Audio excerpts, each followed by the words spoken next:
Je suis Cyril Langendorf, donc président du comité consultatif français pour l'investissement à impact social. Et je suis très heureux de pouvoir animer avec Marie-Geneviève Loïs, que je remercie, cette heure en compagnie de Sir Ronald Cohen à l'occasion de la sortie de son livre en version française, Impact à du cœur. Je rappelle que le consultatif français a été créé en 2013. Les travaux de Task Force internationale aidés par Sir Ronald Cohen pour développer le marché de l'impact social dans 7 pays du monde. Ces travaux ont conduit à la publication d'un rapport en 2014 sous la présidence d'Hugues Sibyl, que je salue à cette occasion pour la France, et sous la conduite de Sir pour la synthèse de tous ces travaux au niveau Impact Investment, The Invisible Heart of Markets, donc le cœur invisible des marchés, et maintenant la version française du livre de Sir Ronald, Et quand l'argent a du cœur. Donc le cœur est toujours présent. Donc sans plus tarder, je vais laisser la parole à Sir Ronald Cohen, que je remercie pour qu'il nous présente en quelques minutes le temps de la présentation, et ensuite nous aurons une animation et une séance de qui laisse la parole. Merci beaucoup Cyril, Marie-Geneviève et à tous ceux qui ont pu se joindre à nous aujourd'hui. Bon, le sujet de l'impact est devenu un sujet très populaire, je dirais, depuis très peu d'années, en fait. Mais aujourd'hui, il n'y a guère un conseil d'administration ou un gouvernement qui ne s'intéresse pas à l'impact. Et donc, pour ceux qui, comme nous, aujourd'hui, qui sont très impliqués depuis de longues années, comme Cyril et Hugues Sibyl et Marie-Geneviève et d'autres, dans ces efforts, nous avons une énorme opportunité maintenant de faire passer la compréhension de cet énorme changement qui transforme et améliore notre monde. Et je n'exagère pas. Quand on analyse ce qui se passe dans le monde aujourd'hui, on voit 3 très puissantes forces qui confluent et qui nous permettent de créer de l'impact à une échelle qui n'a jamais pu être anticipée auparavant. La première force, c'est cet énorme changement de valeur qui a au début été mené par les jeunes qui refusaient d'acheter des produits de société qui créent du mal, de travailler pour elles. Et les investisseurs n'ont pas mis longtemps pour se rendre compte qu'il y aurait de graves effets sur la rentabilité de leurs entreprises, les entreprises dans lesquelles ils investissent. Et nous voyons aujourd'hui de 30 à 40 trillions de dollars qui se dirigent vers des investissements ESG dont le but n'est pas simplement de gagner de l'argent, mais d'éviter de créer des problèmes environnementaux et sociaux, et de préférence d'apporter des solutions. Ça, c'est la première puissante force dont je voudrais vous parler. La seconde, c'est l'énorme progrès de la technologie qui nous permet aujourd'hui de créer de l'impact globalement à une échelle qui était incompréhensible même il y a quelques années, à l'époque du G8, de la force de travail du G8 dont Cyril a parlé. L'intelligence artificielle, le machine learning, la réalité augmentée, les progrès des life sciences, la biotechnologie, sont aujourd'hui grand, un grand levier de changement pour les vies et pour l'environnement. Et la troisième, qui est peut-être encore un peu surprenante pour beaucoup de personnes, c'est que cette poussée technologique nous permet aussi de mesurer l'impact des sociétés de manière détaillée. Et je veux dire par ça, de mesurer l'impact qu'une société crée à travers ses produits, ses opérations et son emploi. Et cette transparence sur l'impact, qui est quelque chose que nous n'avions pas pu anticiper de la manière de laquelle elle se produit aujourd'hui. Il y a même quelques années, va tout changer. Et je veux commencer en vous donnant un aperçu de ce que j'ai découvert à travers nos travaux à Harvard, dans la Harvard Business School, sur cette initiative importante qui s'appelle les Impact Weighted Financial Accounts, ou autrement dit, des comptes financiers pondérés par l'impact. Nous avons commencé par publier sur notre site HBS et puis IWA un dataset de 1800 sociétés cotées qui ont publié leurs impacts environnementaux et nous avons utilisé les informations qui existent autour de ces sociétés et qui ont été développées par des tas d'organisations comme SASB et le GRI, etc., au cours de longues années.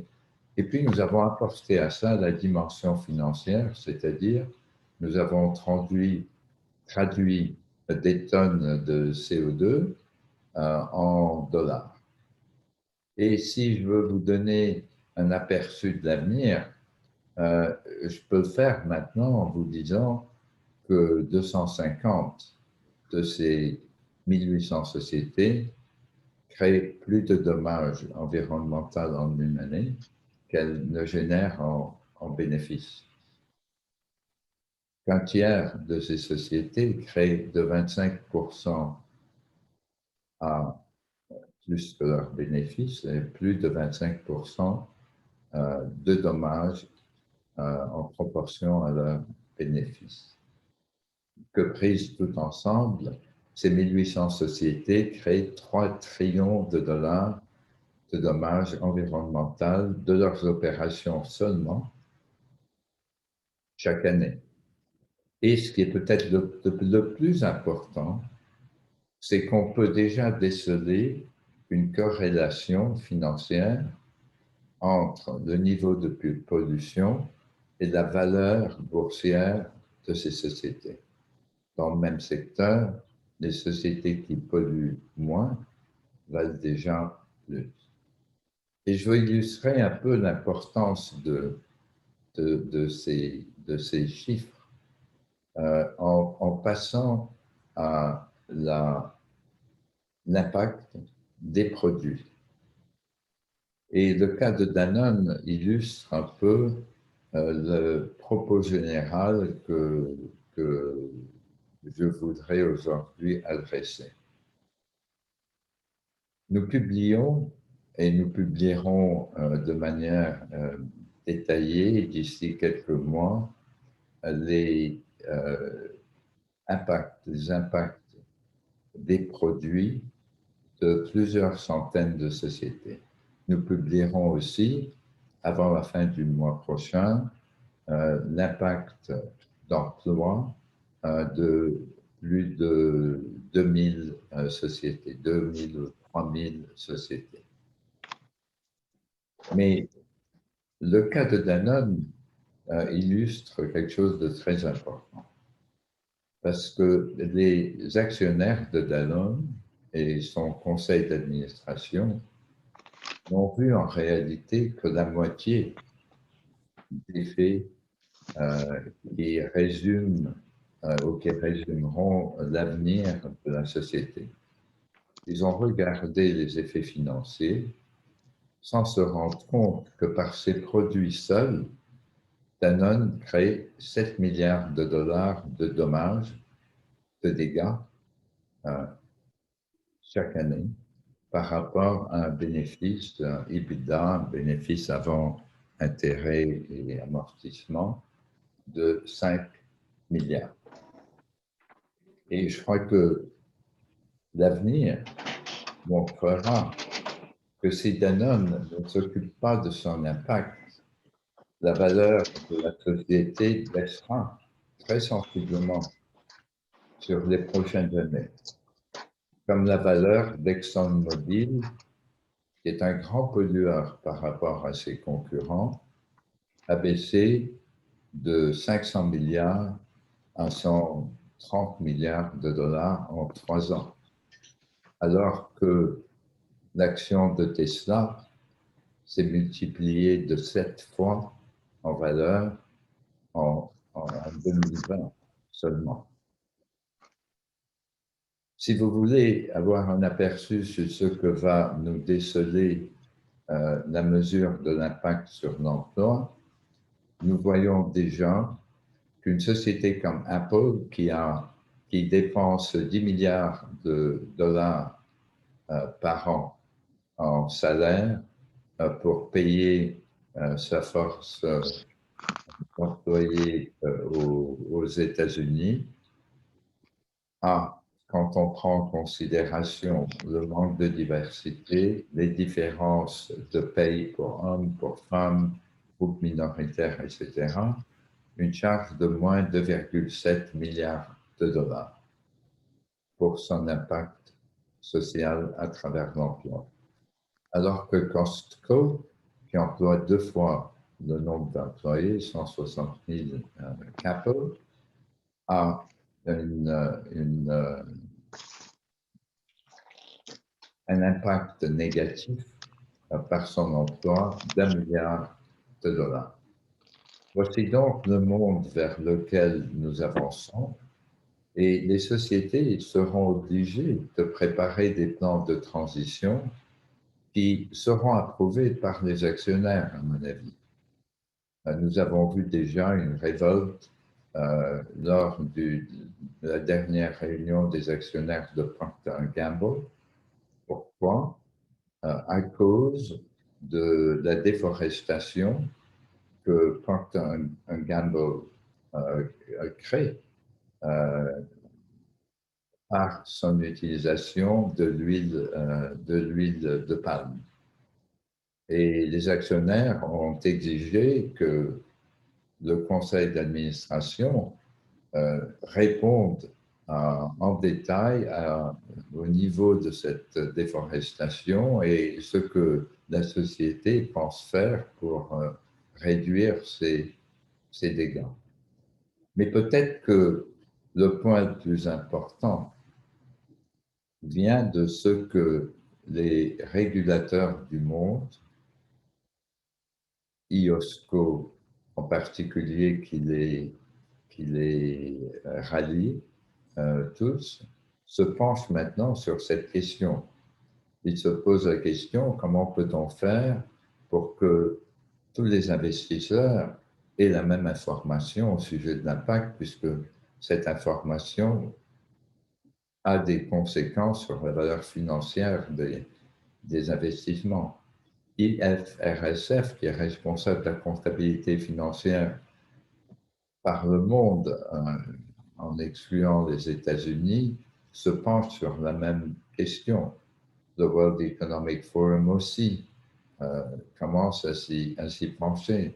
L'International Federation of Accountants fait de même. Et nous commençons maintenant à entendre les membres de la nouvelle administration du président Biden parler de cette transparence sur l'impact. Et c'est pour cela que je pense que l'impact va vraiment transformer le capitalisme. Comme le disait Cyril, il va amener le cœur des marchés à guider leurs mains invisibles.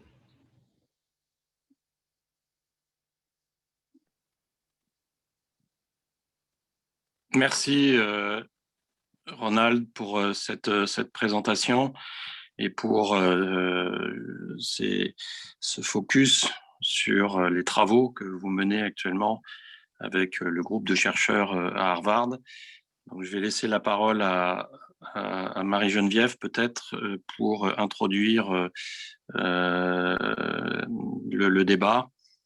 Marie-Geneviève. Oui, merci beaucoup. Merci Sir Ronald Cohen pour cette première présentation de votre vision et des différents travaux dans lesquels vous avez travaillé. On va y revenir pour aussi mettre votre intervention dans un contexte actuel.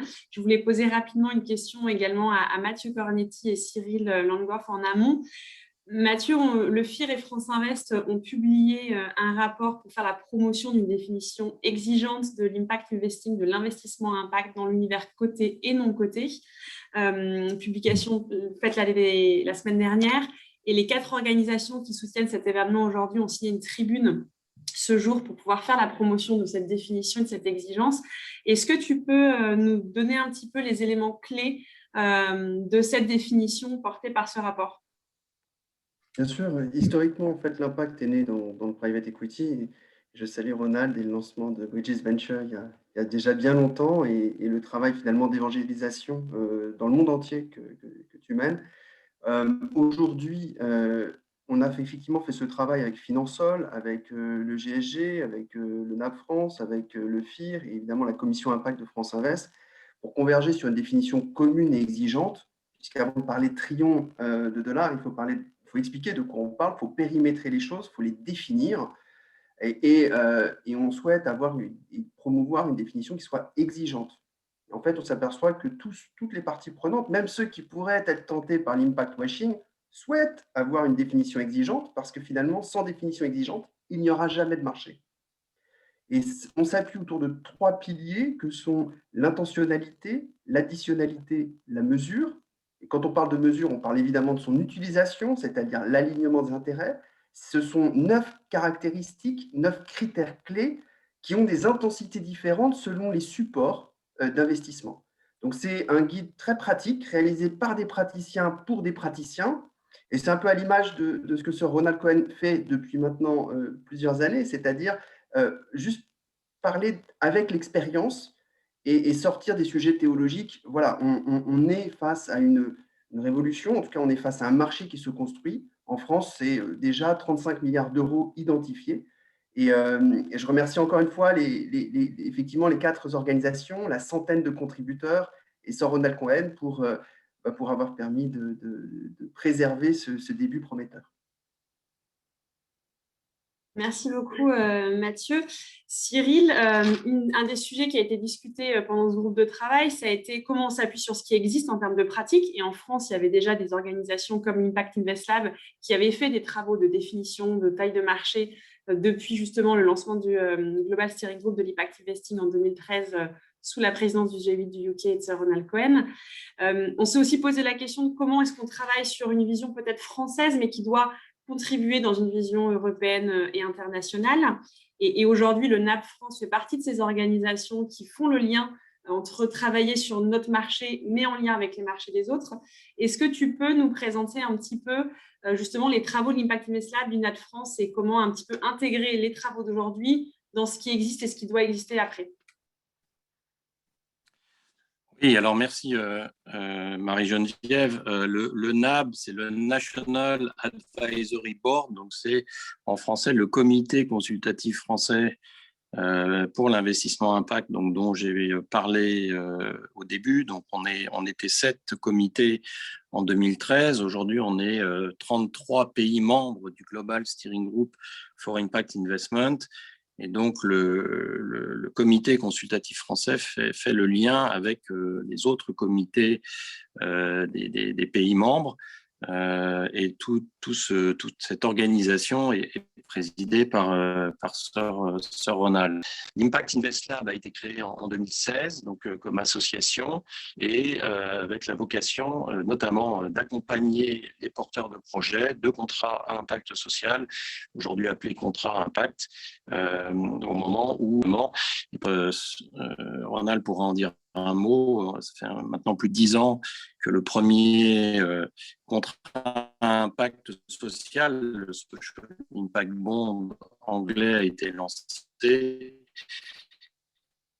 Et la France aujourd'hui devient un pays leader sur ce créneau avec les nouveaux AMI, les appels à manifestation d'intérêt, qui ont été lancés récemment par le gouvernement.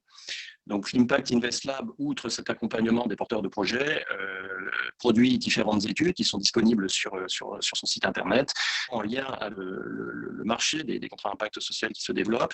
Une estimation du marché français d'investissement impact qui est réalisée avec un professeur de Sciences Po Grenoble, et la dernière édition vient de... Et puis des études sur les acteurs de ce marché d'investissement impact en France, les fondations et prochainement une étude qui va sortir sur les assureurs. Et par ailleurs, et grâce à notre participation aux travaux du GSG, du Global Steering Group, on reçoit beaucoup de nos partenaires, et nous avons notamment participé récemment à une étude qui est sortie le mois dernier sur les différents mécanismes de paiement aux résultats qui prévalait un peu partout, et on a pu mettre en avant le premier contrat impact social français, celui de l'ADI, donc des échanges nourris avec nos partenaires. Merci beaucoup Cyril. Et du coup, pour rebondir aussi sur ce que vous présentiez, Ronald, et notamment sur l'Impact Whitney Accounts, et commencer à faire le lien. Donc, je vais essayer de retranscrire les questions des différents participants auprès de Sir Ronald Cohen. Donc, vous avez présenté cette initiative qui, comme vous le dites, essaie de mettre vraiment la mesure d'impact au cœur de la comptabilité, et donc ainsi au cœur des décisions, en leur redonnant une place qui ne soit plus au sort de l'extra-financier. Et votre témoignage est intéressant. Peut-être une première question qui était de dire, vous avez donné des exemples de grandes sociétés. Est-ce que ça veut dire que la mesure d'impact aujourd'hui, elle est uniquement accessible aux grands groupes qui ont les moyens de le faire, ou est-ce que vous voyez aussi dans les travaux que vous faites avec Harvard la capacité sur des petites structures de s'approprier ces questions-là et de l'intégrer? Absolument, Marie-Geneviève, et s'il vous plaît, appelez-moi Ronald, vous tous. Non, absolument, je crois que nous devrons trouver un moyen un peu plus simple pour les petites entreprises de mesurer leur impact. Mais la tâche est beaucoup plus simple pour les petites entreprises que pour les grands groupes comme Danone. Donc, c'est fondamental que nous le fassions dans beaucoup d'économies, surtout dans les pays en voie de développement. Le secteur des petites et moyennes entreprises domine, et dans nos pays aussi. En Europe et aux États-Unis, c'est une énorme puissance sociale, environnementale et économique. Donc, oui, nous travaillons sur toutes les tailles des sociétés.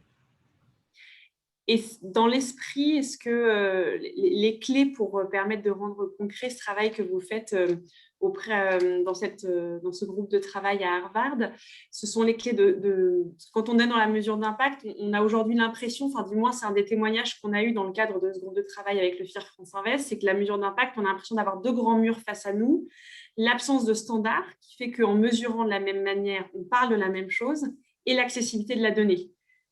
Et c'est là où effectivement on retrouve l'enjeu des petites sociétés. La donnée, elle coûte cher et elle prend du temps, et donc ça coûte de l'argent que n'ont pas forcément. Quelle est votre vision sur ces deux grands enjeux? Comment ces travaux que vous menez, ils peuvent y contribuer, et quelles sont les étapes que vous y voyez? Écoutez, moi j'ai été surpris quand on a commencé notre travail à Harvard il y a environ 2 ans, par la quantité d'informations que les sociétés publient.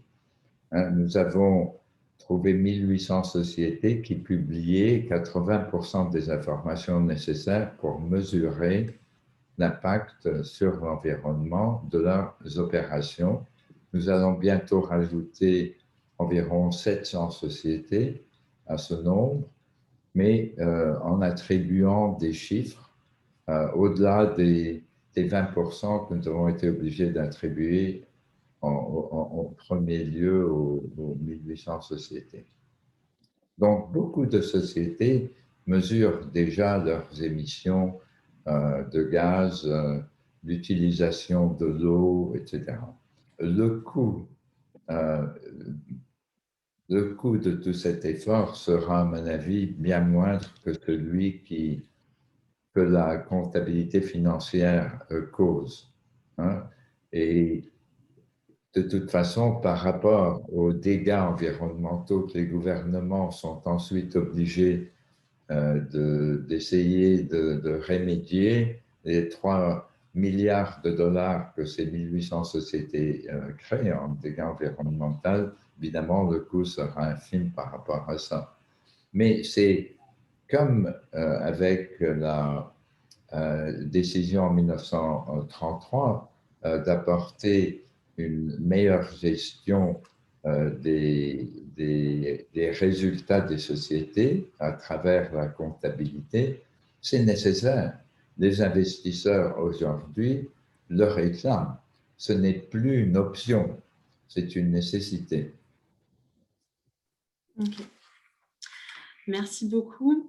Peut-être qu'une autre question qui a été posée avant de peut-être refaire le focus sur le contexte français, c'est justement la vision internationale que vous apportez et en plus depuis les nombreuses années où vous êtes impliqués. Aujourd'hui, est-ce que vous trouvez que vous voyez des différences dans les stratégies de fonds à impact en fonction des pays et des cultures?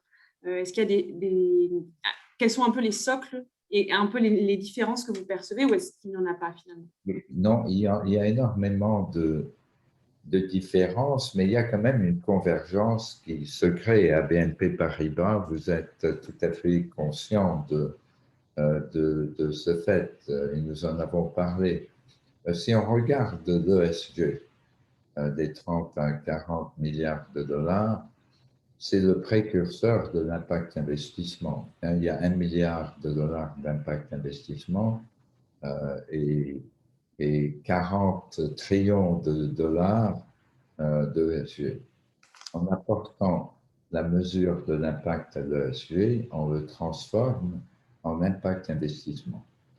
L'Europe représente aujourd'hui, par rapport aux États-Unis, disons, les États-Unis représentent 40%, l'Europe représente, avec les pays d'Asie, mais qui ne sont pas très conséquents encore, environ 60% de l'ESG. Mais si on regarde le monde de l'impact investissement où on mesure déjà l'impact ainsi que les rendements, les États-Unis mènent. Ça a commencé, comme le disait Mathieu, dans le monde du private equity. Aujourd'hui, on voit TPG, Bain, Blackstone, KKR, Apax, Partners Group en Europe, lancer des fonds qui sont désignés des fonds impact où on mesure l'impact. Et l'Europe,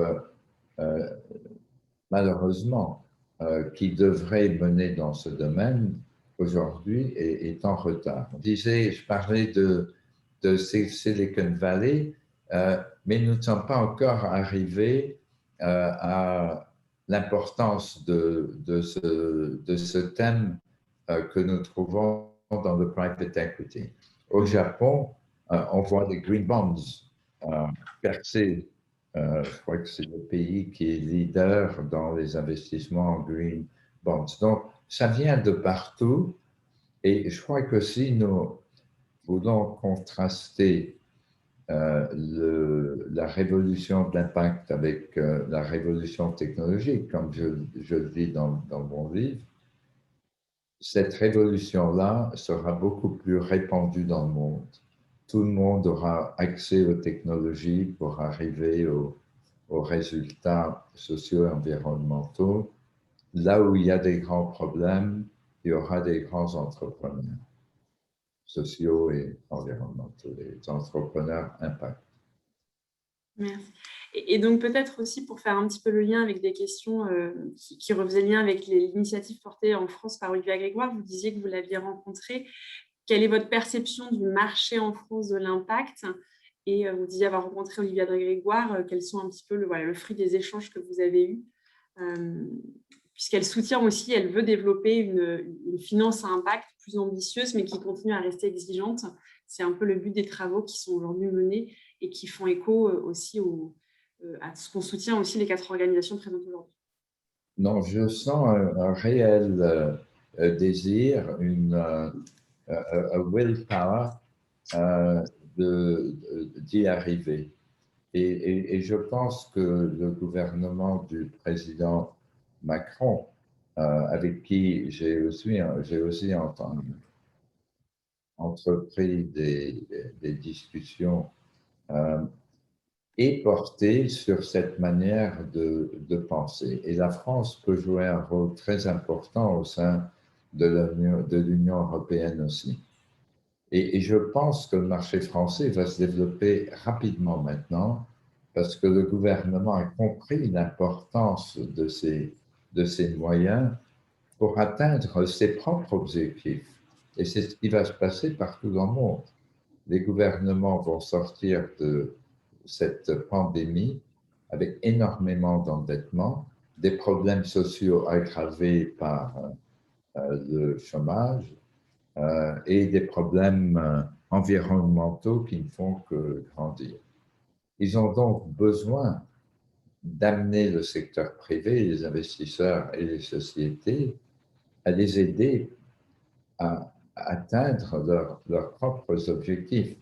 Et c'est là où la transparence de l'impact devient tellement importante, parce que c'est un moyen, à une heure où les gouvernements financent les sociétés, de demander aux sociétés maintenant de publier leur impact pour que cette transparence les amène à aider les gouvernements à atteindre leurs objectifs au lieu de créer de nouveaux problèmes ou d'aggraver des problèmes existants que les gouvernements doivent ensuite essayer de résoudre en nous imposant à tous. Vous parliez effectivement aussi du régulateur dès votre introduction et du rôle qu'il va jouer pour créer cette transparence.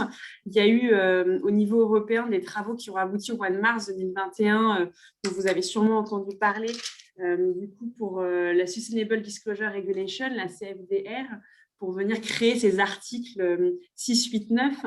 Alors aujourd'hui, qui vont plutôt être sur des fonds ESG thématiques. Peut-être que demain, il y aura une thématique 10 impact qui ira plus loin. Quelle est un peu votre vision sur ces travaux de régulation européens et ce lien un petit peu aujourd'hui, la réglementation est ESG, pas encore impact. Comment vous percevez un petit peu ces nuances-là et voilà, et ces travaux européens? Il faut, et c'est, je crois, le challenge auquel nous devons tous nous unir pour y faire face.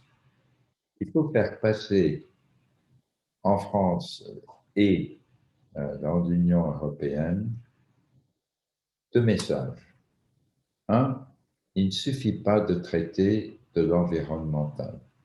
Nous ne pourrons pas résoudre les problèmes environnementaux si on ne résout pas en même temps les problèmes sociaux qu'ils peuvent créer. Et les gilets jaunes sont la plus grande preuve de ce que je dis. Donc, il faut résoudre une équation environnementale et sociale en même temps. Et si on pense comme ça, on peut trouver des solutions aux problèmes environnementaux qui résoudent aussi, à travers l'augmentation de l'emploi, des problèmes sociaux. Donc, premier message, impact, c'est les deux. Deuxième message, il y a peut-être 3 messages. Deuxième message, il ne suffit pas de parler de reporting.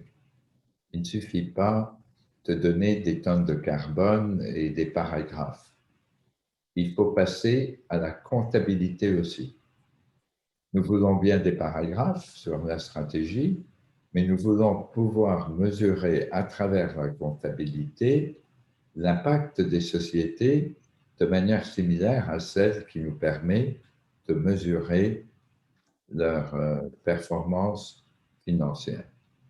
La troisième, peut-être le troisième message, qui est un message difficile à faire passer, c'est que toute la comptabilité financière n'a pas été imposée par les gouvernements.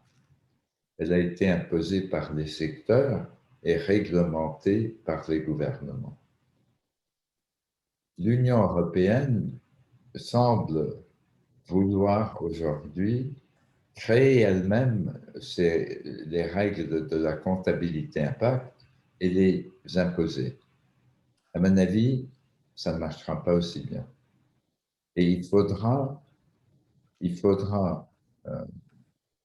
dans notre intérêt à nous tous, pouvoir convaincre les hommes politiques que ce qui a déjà marché en 1933 et 1934 et pendant 90 ans depuis, marchera aussi pour l'impact.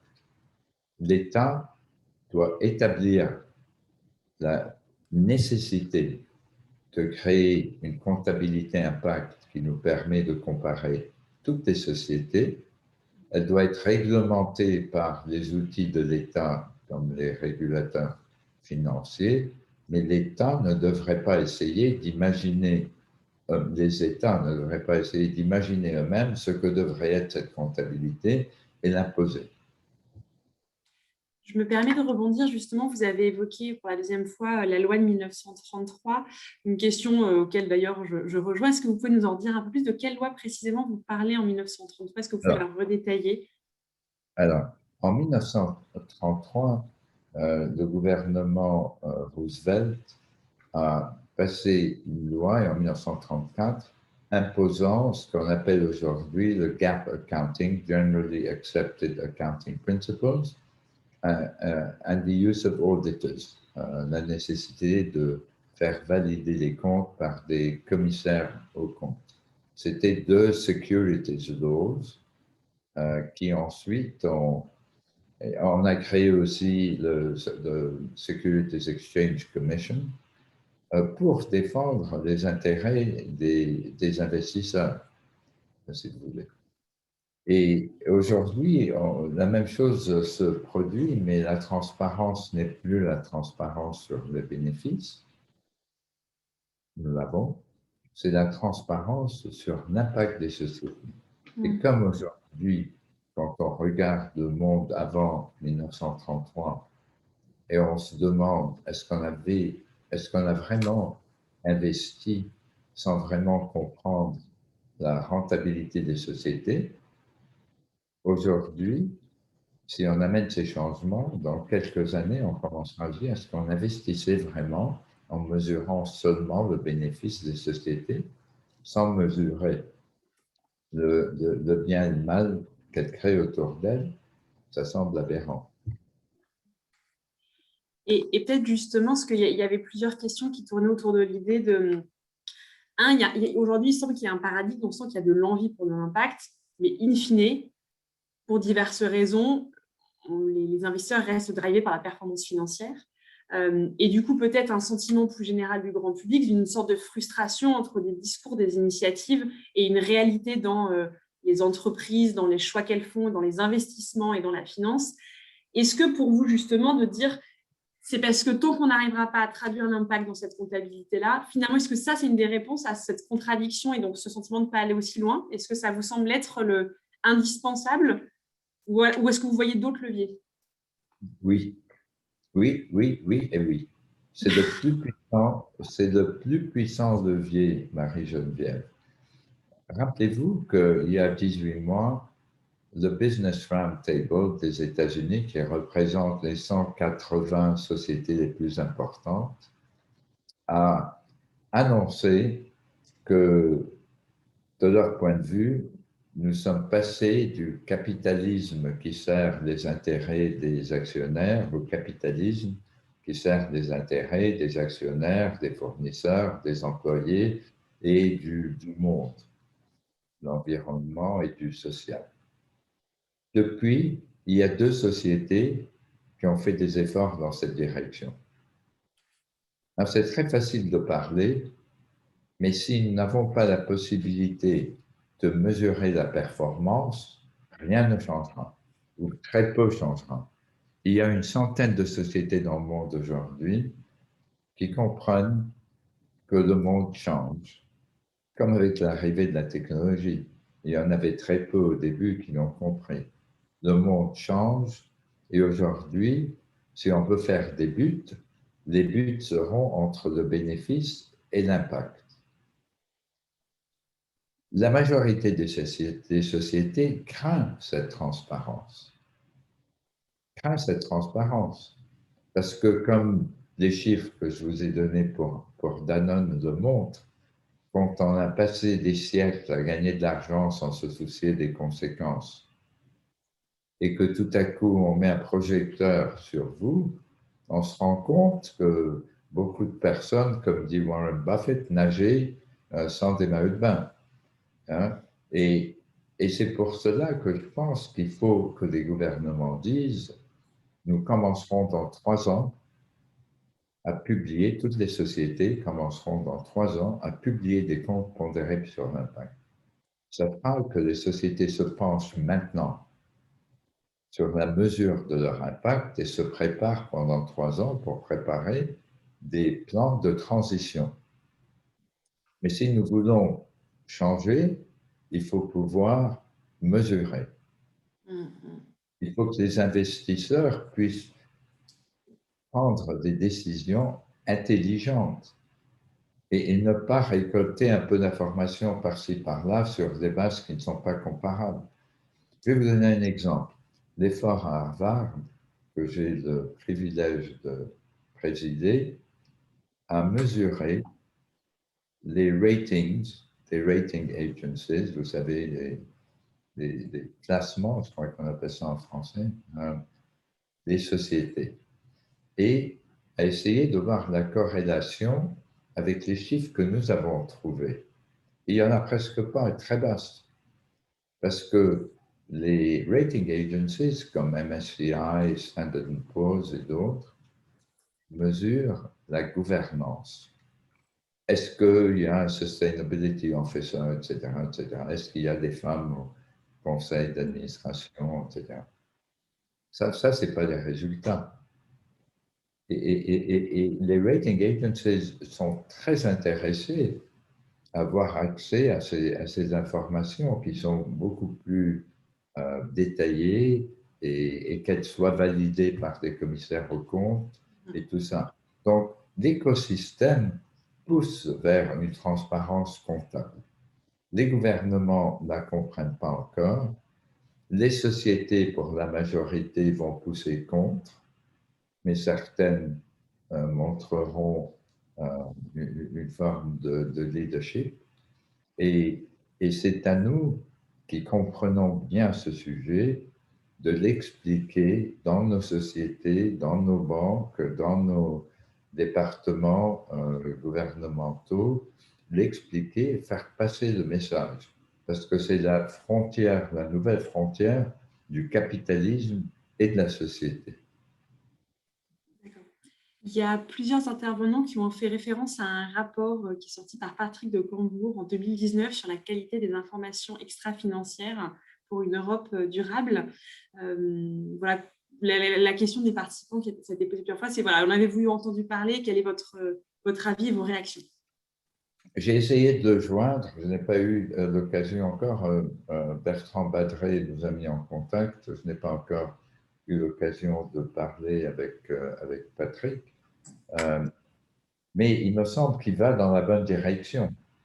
Il va dans la bonne direction. Il a reconnu le problème, il essaye de trouver des outils, mais je ne pense pas qu'il ait la connaissance du sujet que nous avons dans cette conversation. Il faudrait que, surtout, comme nous sommes tous en France, que vous dirigiez tous vos efforts vers lui. J'aimerais bien participer à une autre discussion avec vous tous et avec Patrick. Pour une approche plus terrain, plus de praticien, c'est ça le sens un petit peu de votre, propos? Oui.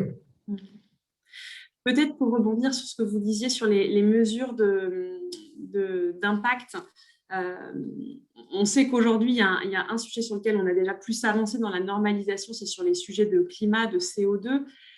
Est-ce que vous avez avancé sur aussi d'autres types de données et notamment aussi sociaux? Et ça fait écho avec une autre question qui était qu'aujourd'hui, on met un peu en opposition parfois les sujets sociaux et environnementaux. Et on a l'impression que l'environnement, on peut le mieux mesurer, donc mieux le valoriser. Le social, c'est plus dur à mesurer. Voilà, comment ces deux sujets-là peuvent avancer en parallèle. Le social n'est pas plus difficile à mesurer que l'environnemental. Conclusion première de nos efforts. Les sociétés en général créent l'impact environnemental positif, à mon avis, mais nous verrons des chiffres avant la fin du mois, et des impacts environnementaux négatifs. Il est donc très important qu'elles puissent publier les deux. À travers leurs produits, nous ne voyons pas encore si l'équilibre est atteint, parce qu'en fin de compte, vers quel monde d'investissement est-ce que nous allons? Nous allons vers un monde d'investissement où les investisseurs mettent d'un côté les sociétés qui gagnent de l'argent après tous leurs impacts et les sociétés qui perdent de l'argent quand on ajoute l'impact. Nous allons vers là. Et c'est donc extrêmement important que nous puissions prendre en compte tous les impacts d'une société. Une société peut avoir un énorme impact positif avec des éléments d'impact négatif, qui soient environnementaux. Elle peut avoir un impact social énorme, mais un impact environnemental négatif qui est moindre. Si nous avons la transparence, les investisseurs peuvent poser des questions aux sociétés. Qu'est-ce que vous faites? Quel est votre plan de transition pour réduire les négatifs, améliorer les positifs? C'est un peu ce qui s'est passé chez Danone, comme je le disais. Si nous avions eu tous ces chiffres qui viennent de paraître, il se peut que la discussion chez Danone aurait été différente. Peut-être, Wüller, une dernière question pour faire aussi lien avec aujourd'hui, pour parler d'impact, et c'est justement de parler de la contribution des sociétés à l'impact. De plus en plus d'entreprises s'approprient le référentiel des objectifs du développement durable, les Sustainable Development Goals, justement parce que ça permet de parler de produits, ça permet de remettre dans des contextes nationaux. Quelle est, vous, votre réaction par rapport à cette grille de lecture? Est-ce qu'elle est pertinente et est-ce qu'aujourd'hui, il y a des démarches crédibles d'analyse de contribution pour justement aider à orienter peut-être dans le bon sens ces investissements? C'est une question très intéressante, Marie-Geneviève, parce que on se rend compte maintenant que ce n'est plus une discussion entre les acteurs de ce nouveau secteur comme nous. L'OCDE a créé des tas de comités, fait du travail extrêmement important dans ce domaine, aide à propager les idées. L'UNDP, qui a inventé les SDGs, fait de même. La Banque mondiale fait de même. Tous les trois publient de grands rapports. Nous parlons quand même d'organismes extrêmement intelligents et extrêmement réputés dans le monde. Ce qui manque aujourd'hui, c'est la compréhension que j'essaye de faire passer par mon livre, que j'ai écrit aussi simplement que possible. Il avait 2 fois cette taille quand je l'ai terminé et je l'ai réduit de moitié. Hein? Et ce que j'essaie de faire passer dans le livre, c'est que la connotation du mot impact, qui est tellement différente pour tant de personnes, les éditions Saint-Simon ne voulaient pas appeler le livre impact au début. Ce n'est qu'après avoir parlé avec des personnes dans la classe qu'ils ont compris que c'est un mot qui peut passer en France maintenant. Hein? Quand l'argent a du cœur aurait pu être le titre. Vous voyez? Et je pense que notre rôle à nous, et à chacun d'entre nous, dans cette plus d'une centaine d'entre nous qui se sont joints à moi et à vous tous pour cette conversation. Ce que nous pouvons faire, nous, maintenant, c'est faire passer le message. La tribune que vous avez préparée n'est que le début. Parce que c'est quand même une idée, it's an idea that whose time has come. Je ne me souviens pas de la phrase française de Victor Hugo quand il l'a dit, vous vous souvenez peut-être, mais c'est une idée dont l'heure est arrivée. Est-ce que c'était sa phrase ou il avait une autre? Je ne sais pas. Mais c'est une idée. Je ne vais pas m'avancer pour être sûre de dire du mot à mot de Victor Hugo, mais je crois qu'on a effectivement bien l'idée. Le moment est venu de pouvoir agir. Donc, oui, non, mais ce qu'il a dit, c'est qu'une idée dont l'heure est venue est plus puissante que tous les bataillons. Ouais. Ronald, j'ai la citation exacte. Rien n'est plus puissant qu'une idée dont l'heure est venue. Rien n'est plus puissant qu'une idée dont l'heure est venue. Voilà. Merci, Mathieu. Une idée dont l'heure est venue. Hein? Et ça devrait être inscrit sur les murs de nos chambres à coucher si nous travaillons de chez nous ou de nos bureaux. Rien n'est plus puissant qu'une idée dont l'heure est venue, et l'heure est venue pour l'impact. Merci beaucoup, Sir Ronald Cohen. Du coup, alors j'ai essayé de retranscrire une grande partie des questions. Il y en avait d'autres, et donc j'espère voilà, quand même que vous avez tous été permis dans cet échange de trouver des réponses et de pouvoir découvrir un peu plus à la fois et le livre et les propositions portées par vous, Sir Ronald Cohen. Peut-être, je vous laisse la parole si vous voulez dire un mot de conclusion, et puis également Cyril, si vous voulez dire un petit mot de conclusion après. Et puis ensuite, on clôturera ce webinaire. Moi, je dirais simplement que j'ai un sens de déjà-vu. Au début de la révolution technologique, du venture capital, de l'entrepreneuriat, j'avais exactement le sentiment que j'ai aujourd'hui au sujet de l'impact.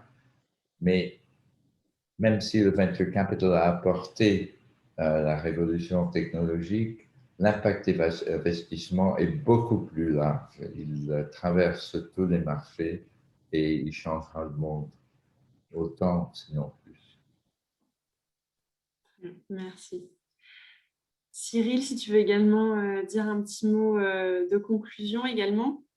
Oui, merci Marie-Geneviève, et merci d'avoir animé ce débat et retranscrit les questions des participants. Je voulais remercier aussi Ronald. Je voulais aussi remercier les partenaires de cet événement, les trois organisations qui se sont jointes au comité consultatif français, le FIR avec son président Alexis Mas, Finansol avec Frédéric Thibérien, et France Invest, c'est la commission Impact présidée par Mathieu Cornietti. Merci Mathieu.